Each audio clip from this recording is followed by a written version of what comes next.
For over 4.5 millennia, human history has been written in the stark, beautiful, and unforgiving landscapes of Greenland.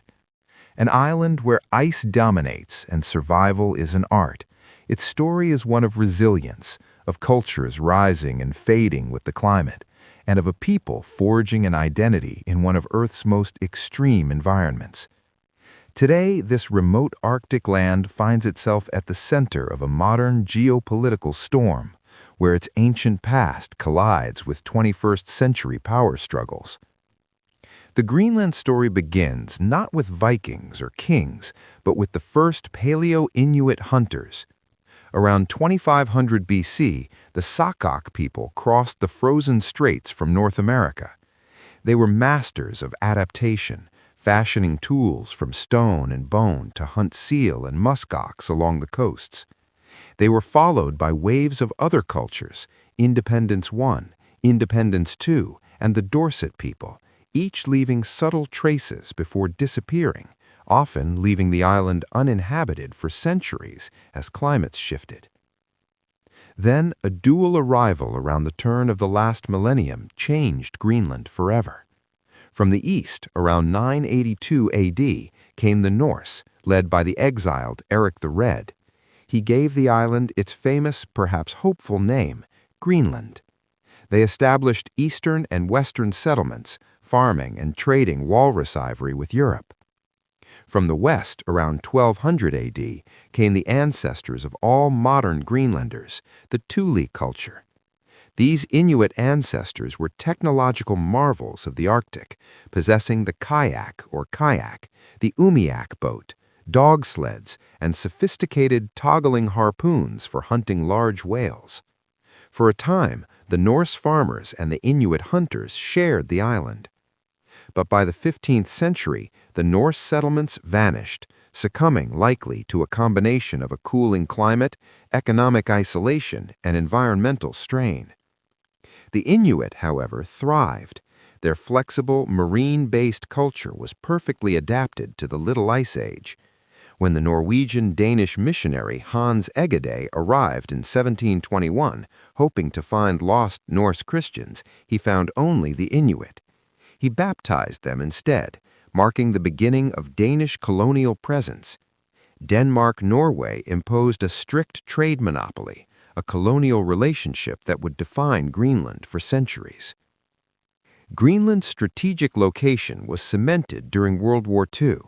When Nazi Germany occupied Denmark, the United States stepped in to protect Greenland from falling into German hands, establishing air bases and weather stations. This wartime separation from Copenhagen fostered a new sense of self-reliance among Greenlanders. After the war, Denmark resumed control, but the path had changed. In 1953, Greenland's status shifted from colony to an integral part of the Danish realm. The push for self-determination grew, leading to Home Rule in 1979, and critically, a vote to leave the European Economic Community in 1985. In 2009, Greenland achieved self-government, gaining control over its judicial system, police, and natural resources, with independence as a future possibility. Today, Greenland is an autonomous territory within the Kingdom of Denmark. Its 56,000 people, roughly 90% of Inuit descent, have their own parliament and government in Nuuk.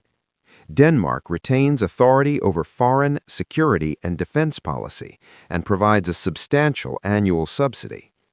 The modern identity is a blend. Kalaallisut, the Greenlandic language, is predominant. Traditional hunting and fishing coexist with a modern service economy, and the iconic dog sled now shares the frozen landscape with snowmobiles. This brings us to the present crisis and Greenland's immense strategic value.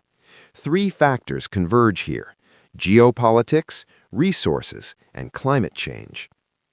First, its position controls the GI-UK gap, the crucial naval choke point between Greenland, Iceland, and the UK, linking the Arctic to the Atlantic. The U.S. Thule Air Base, now called Pituif Space Base, has been a cornerstone of North American aerospace defense since the Cold War. Second, beneath the ice lies a potential treasure trove of rare earth minerals, essential for everything from smartphones to fighter jets, and significant oil and gas reserves. Third, melting Arctic ice is opening new shipping lanes and making these resources more accessible, triggering a scramble for influence involving the US, Russia, and China. It is this context that explains the recent extraordinary focus from the United States. Since his first term, and with escalating intensity following a major military intervention in Venezuela in early 2026, President Donald Trump has repeatedly stated his desire for the U.S. to take over Greenland.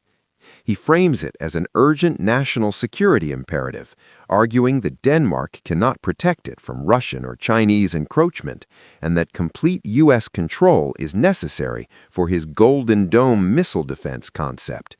His administration has not ruled out the use of military force to achieve this.